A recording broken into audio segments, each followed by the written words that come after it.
सुहृदं सुलभं सुखदं स्वनुजं च सुखाय ममोघशरम् अपहाय रघुद्वहमन्यमहं न कथञ्चन कञ्चन जातु भजे।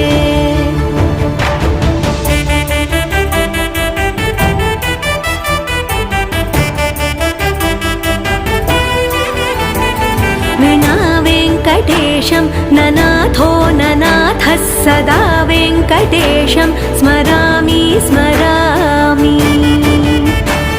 हरे वेङ्कटेश प्रसीद प्रसीद प्रियं वेङ्कटेश प्रयच्छ प्रयच्छ।